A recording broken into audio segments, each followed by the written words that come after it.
하나님 말씀 사도행전 1장 6절에서 11절까지의 말씀을 같이 보도록 하겠습니다.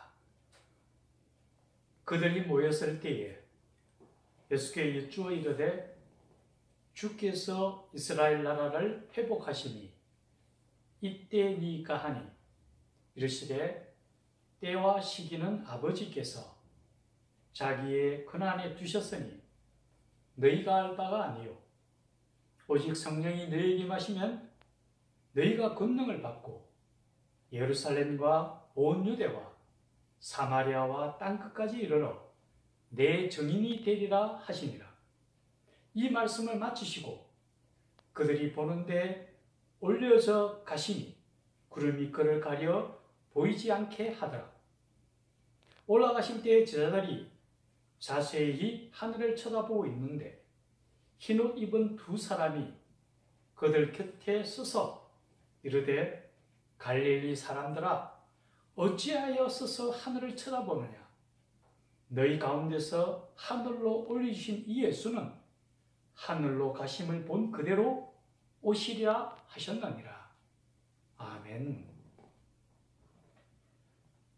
오늘은 예수님의 성천하심에 대해서 같이 나누면서 은혜 받기를 원합니다. 인간의 죄악을 대속하시기 위하여 하나님이 직접 인간의 몸을 입고 이 땅에 오셨으니 이분이 바로 창조주 하나님의 독생자이신 우리 주 예수 그리스도이십니다. 예수님은 죄가 없으신 완전하신 분이셨지만은 우리의 죄를 대신 짊어지시고 십자가에서 죽기까지 우리를 사랑하셨습니다. 이제 우리는 예수님의 십자가에서 흘리신 보혈의 공로에 힘입어 제사함을 받게 되고 하나님과의 관계가 회복되게 되었습니다. 그런데 예수님이 십자가의 죽으심으로 끝난 것이 아니라 죽음을 이기시고 부활하셨습니다. 이 부활에 관하여 구약의 여러 성경에서 예언해왔던 그 예언이 예수님을 통하여 직접 성취되신 것입니다. 즉 예수님께서 다시 살아나셔서 그 부활하신 몸을 많은 사람들에게 보이셨습니다. 먼저 막달라 마리아와 제자들과 그 밖에 많은 사람들, 또 일시에 500여 명이 되는 사람들에게도 보이시기도 하셨습니다. 예수님께서 부활하신 또 다른 증거는 예수님께서 부활하셨기 때문에 예수님의 무덤이 비어 있다는 것입니다. 이처럼 부활은 명백한 역사적인 사실임에 틀림없습니다. 그런데 이 부활의 영광이 있기 위해서는 먼저 십자가에서의 그 고통이, 고난이 있어야 된다는 것입니다. 세상의 어떤 것도 중하고 귀한 결과를 낳기 위해서는 그에 상응하는 고난의 과정이 따라야 한다는 겁니다. 예수님의 십자가의 이 영광의 부활도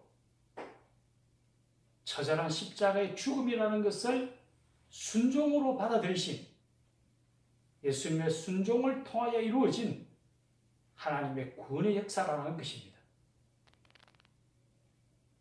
오늘 성경 본문에서는 부활하신 예수님께서 하늘로 성천하심에 대해서 얘기를 하고 있습니다.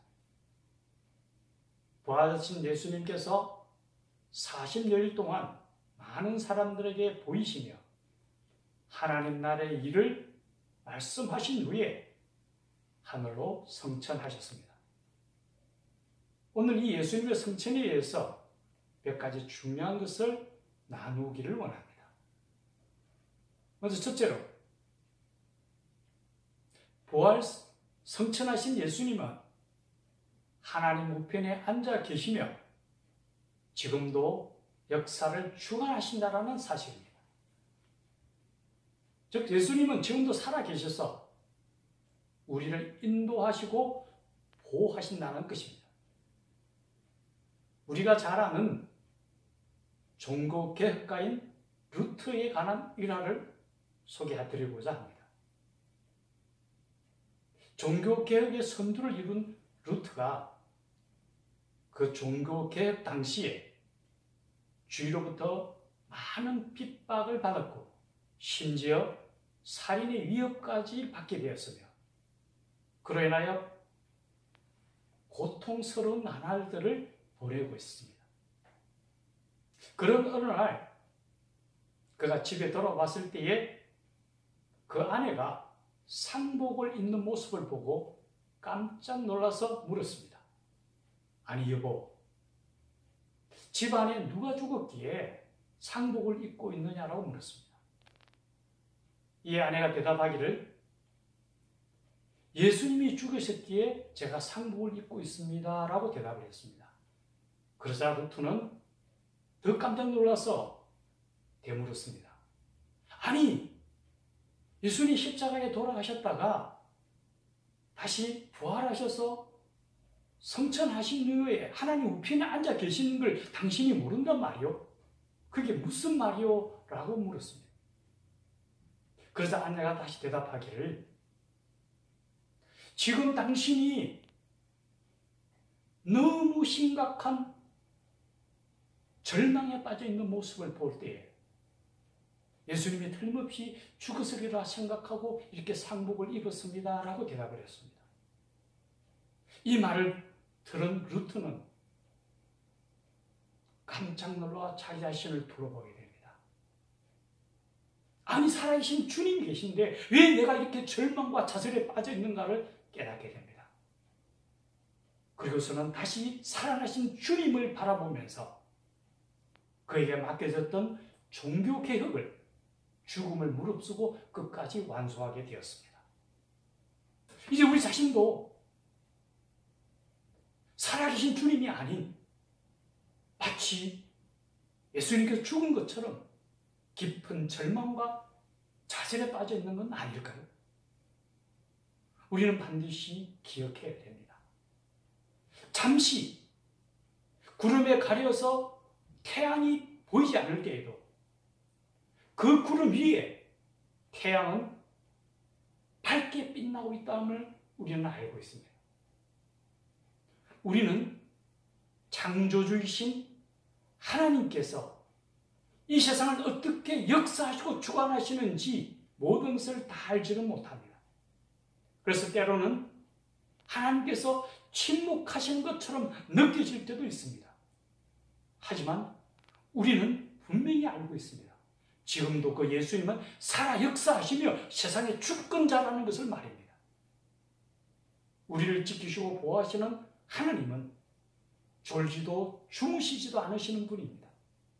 우리를 눈동자처럼 지키시는 하나님이십니다. 우리가 세상 속에서 때로는 넘어져도 7번 넘어져도 8번 일어나는 것이 그리스도입니다. 세상 속에 당당하게 허리를 굳게 쓰고 하나님의 자녀로서 당당한 삶을 이루어 나갈 수 있는 우리가 되기를 원합니다. 둘째는 요한복음 14장 1절에서 3절에 이렇게 말씀하십니다. 내가 거처를 마련하러 가노니 거처를 예비하면 내가 다시 와서 너희를 영접하여 나 있는 곳에 너희도 있게 하리라고 말씀하십니다. 이제 예수님은 성천하셔서 우리의 거처를 예비해 두신다고 말씀하십니다. 우리는 살아가면서 가끔 출장이나 여행을 갑니다. 그런데 그렇게 타지에 나가게 되면은 어떤 때는 참 힘들고 고통스럽습니다. 그럼에도 불구하고 우리가 즐겁고 평안하게 그것을 끝까지 다 마칠 수 있는 것은 때가 되면 우리가 우리의 포근한 보금자리로 돌아가리라는 기대감이 있기 때문입니다. 이제 이 땅에서 우리가 환난을 당하고 가시와 은근키가 무성한 이곳에 우리가 살고 있지만은 우리가 이 땅을 떠나서 돌아갈 보양이 있다는 것입니다. 우리 모두는 누구나 다 이 땅을 떠나게 됩니다. 그런데 우리에게는 하나님의 자녀인 우리는 예수님이 예비해 놓으신 하늘나라의 거처가 있다는 거죠. 돌아갈 본향이 있다는 거죠. 이제 우리는 이 땅에 있는 거 다 버려두고 갈 겁니다. 이 땅에 있는 것에 눈이 돌리지 말고 우리에게 주신 하나님 예비 주신 천국의 소망을 갖고 천국의 우리의 거처를 바라보면서 살아가는 우리가 되기를 간절히 원합니다. 세 번째는 오늘 주님께서 말씀하시기를 너희가 하늘로 올라가심을 본 그대로 다시 오신다고 말씀하십니다. 이것은 바로 주님께서 재림에 대한 약속을 말씀하셨습니다. 주님께서 반드시 다시 오신다는 거죠. 그것은 초림과 재림에 대한 부분을 우리는 생각해야 됩니다. 예수님께서 처음에 오셨을 때, 초림하셨을 때에는 세상을 구원하기 오셨습니다.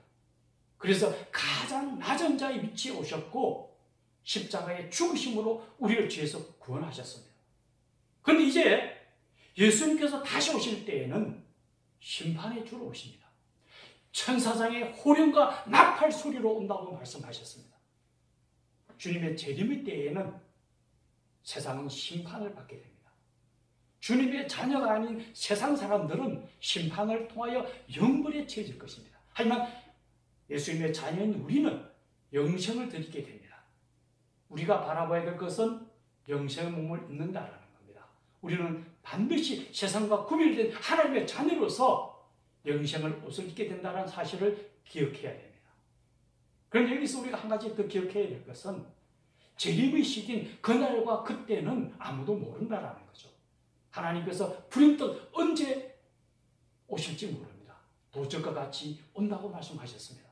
우리가 그날을 대비해야 된다는 거죠. 넓게 기도하며 주님의 손을 잡고 나아가야 됩니다. 올 한 해 정말 우리가 살아계신 하나님, 그 손에 살아계신 하나님의 손을 잡고 우리가 이 땅이 아닌 하늘의 거처를 가진 하나님의 자녀로서 늘 주님과 손잡고 주님과 동행하며 주님이 주시는 그 권능을 통하여 세상을 깨치고 이기고 힘차게 달려가는 한 해가 되기를 주님의 이름으로 간곡히 축원합니다. 같이 기도하시겠습니다.